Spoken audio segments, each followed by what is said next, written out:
Why is Kenya not in this list? US has frozen immigration processing for 75 countries, and many of these countries are African countries. And Kenya is not in the list. So why was Kenya left out when the whole of East Africa, only Burundi and Djibouti are not in that list, plus Kenya?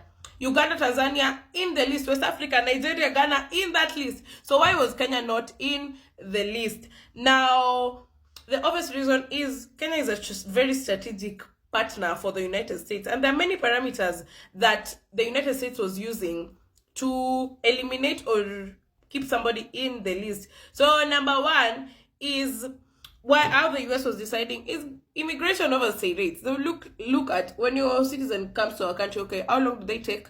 Do they live when they're supposed to live, or do they just overstay? And then fraud in documentation, documents like birth certificates, like passports. And then another thing is cooperation deportations. When a citizen of a country is deported, does your country accept the person back like that?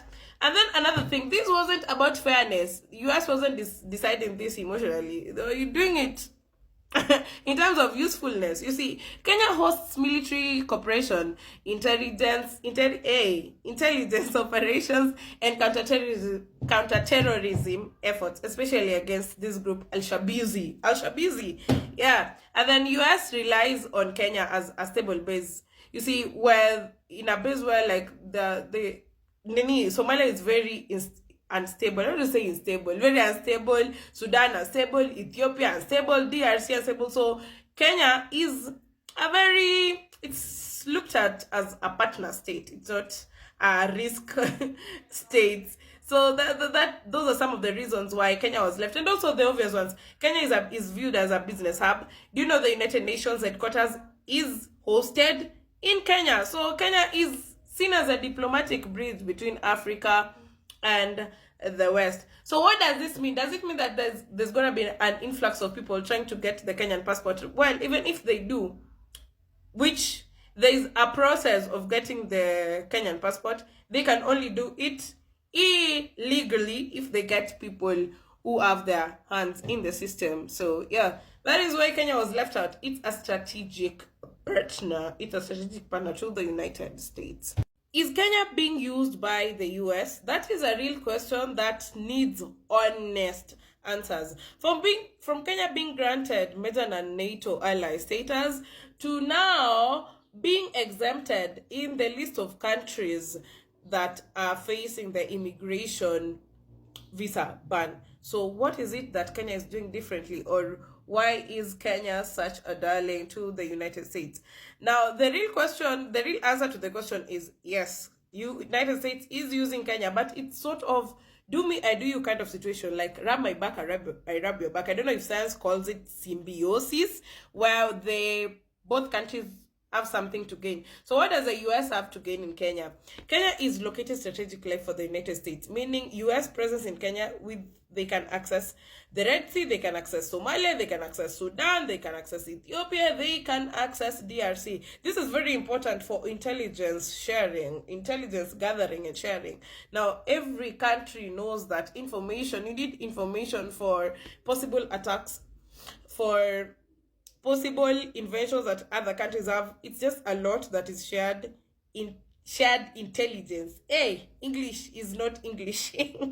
Yeah. And then what does Kenya have to gain in this relationship? So Kenya gets military support from the United States, and then Kenya gets diplomatic protection. That is why we were not part of that list. And then we also get global credibility. There's that global stance that we have. Investors now trust us. There's the concept of trust that comes in. Now, I don't say global politics. Geopolitics 101 is that there are no friends, just interests. So that is what is happening here. And I think that I should borrow for my personal life also. And for your personal life, no friends, just interests. No friends, just interests. From today, no friends, just interests. Yeah. So what do you think? Is this actually good for Kenya? Because I think Kenya is being positioned. There's a way Kenya is being positioned globally. So is Kenya really using it to its advantage, or is it just being used and used and used? What do you think? Major breaking news. Donald Trump administration has suspended visa processing in more than 75 nations across the world. And these are the nations from Africa. Number 1, we have Rwanda. 2, Uganda. 3, Tanzania. 4, South Sudan. 5, Somalia. 6, Sudan. 7, Nigeria. 8, Morocco. 9, Senegal. 10, Sierra Leone. 11, Togo.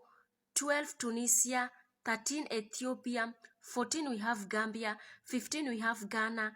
16, we have Guinea. 17, we have Algeria. 18, we have Cameroon. 19, we have Cape Verde. 20, we have Cote d'Ivoire. 21, we have DRC, Congo. 22 or 23, we have Egypt. Reason being to stop immigration from extracting wealth in America. And according to my simple research, it will not affect the student visas. All this particular thing will take effect on January 21st, 2026. Where are you watching from? Has your nation been suspended?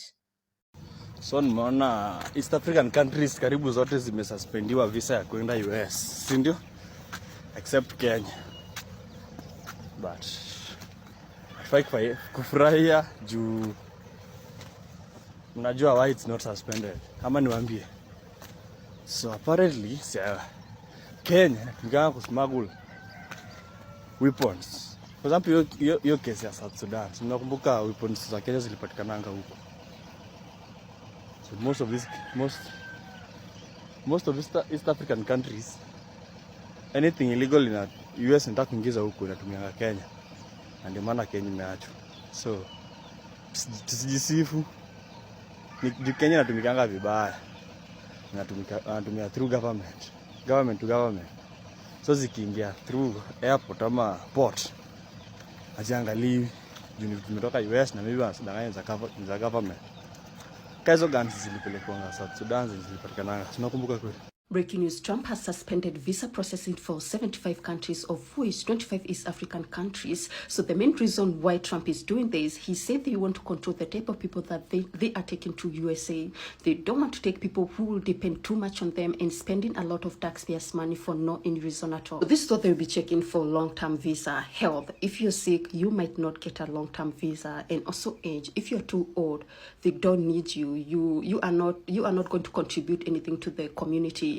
And also independent. Will you be able to take care of yourself if they give you the long-term visa? For African country is 26, not 25. So this is the list of 26 affected African countries: Algeria, Cameroon, Cape Verde, Ivory Coast, DRC, Egypt, Eritrea, Ethiopia, Gambia, Ghana, Guinea, Liberia, Libya, Morocco, Nigeria, Republic of Congo, Rwanda, Senegal, Sierra Leone, Somalia, South Sudan, Sudan, Tanzania, Togo, Tunisia, Uganda. Where USA, they don't want to give long-term visas to people who cannot afford it or even take care of themselves. So this pause is until further notice. So I'll keep you updated.